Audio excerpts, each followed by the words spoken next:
guys, so ngayon ako ayusin isang small stand fan. Yan. Yan, maliit yung kanyang LC. Ang kanyang motor malaki. Ayan. Kanyang capacitor 2.0. Yan, nabubuksan ko pa lang kasi madumi. Mayroon naman siyang free wheel. Yan. So, titingnan ko yung kung okay pa yung kanyang motor. Pagtitis ng motor ng electric fan, dalawang capacitor yan. So, kailangan gagamit ka ng ito, pag-testing, para malaman mo kung sila hindi. Yan, dyan tayo magtitis kung okay pa yung kanyang motor. Tapos tingnan ko kung ang kanyang fuse, kung okay pa. So, sira yung kanyang switch, pinapalitan ko yan. So, ito yung papalit ko. Ito yung ipapalit ko na switch. Tuturuan kita mga kabit. Ito yung sira. Ayan. Ito yung sira na switch. Napaputol-putol. Ayan, inaayos ko. So, ito pakita ko sa inyo. So, ito na guys. Titingnan ko yung kanyang motor kung okay pa. Yan. Dito ka magtitis sa dalawang kapasitor na wire. So, ito yung gagamitin ko na tester. Kailangan X1K. So, ganito lang yung pagtitis ng motor. Bakbakin mo yung dalawang wire. Yan. Pag mayroong palo, ibig sabihin okay. Pag walang palo, sira yan. Yan, tingnan ninyo yung aking tester. Pag gumalaw, ibig sabihin okay yung kanyang motor. So, ito na guys. Titesterin ko yung motor ng electric fan. Ayan o, gumagalaw. Pag mayroong galaw, pag mayroong palo, ibig sabihin okay yan. Yan. So, ayan, dito naman tayo sa pagtitis ng thermal fuse. Yan, dito lang sa capacitor, isang capacitor na wire. Yan. So, dito naman sa papuntang common. So, X1K lang na naman yung gagamitin ko. Yan. So, ito yung common, kulay white, papunta sa capacitor. Yan, X1K. Kapag mayroong palo, ibig sabihin okay yan. Pag walang palo, ibig sabihin sira yan. Yan, ito na. Kapag mayroong galaw, okay yan. Ayan, gumagalaw. So, okay pa yung kanyang thermal fuse. Kapag mayroong galaw, pag mayroong palo. Yan, papunta yan sa capacitor. Tapos yung common. Hanapin mo lang yung common. Yung pagtitis ng thermal fuse.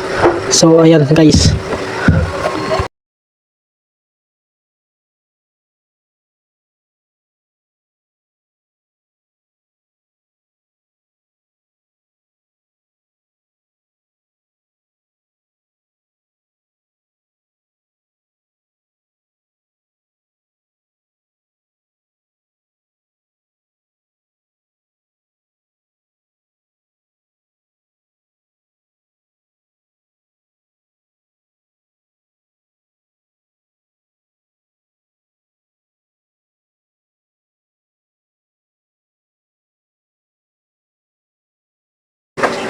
Ayan, so tapos na maglagay ng switch. So ayan lang yung paglalagay ng switch. So ito yung common, kulay white. Yan, electrical tipon muna lang yan papunta sa plug, kanyang saksakan. So ayan yung kulay itim. Yan, so dito yan ikakawit sa switch. Ayan, ito naman yung 1, 2, 3. So, ganyan lang yung pagkakabit ng switch ng electric fan. So, yan lang guys. Sana mayroon kayo natutunan.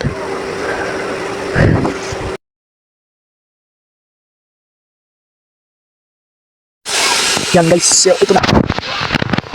Yan guys. So, ito na. Try ko na. So, try ko muna. Kung iikot na ba ito. Stand fan na small. Ayan, maliit. So, ang kanyang sira ay switch. So, okay naman yung kanyang motor, kanyang thermal fuse. So, dito yung may sira. So, dito ko isasaksak sa aking safety protection.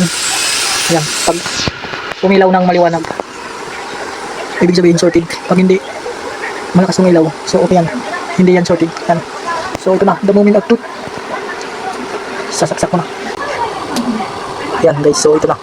So, ito, sasaksak ko na. Yan, nakasaksak yan doon sa safety protection ko.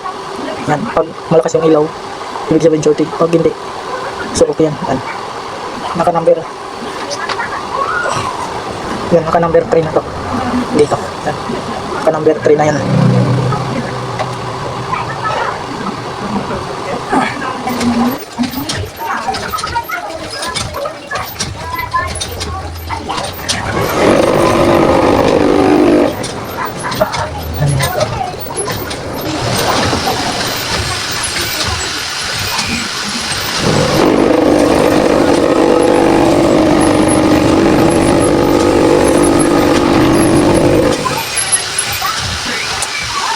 Idol.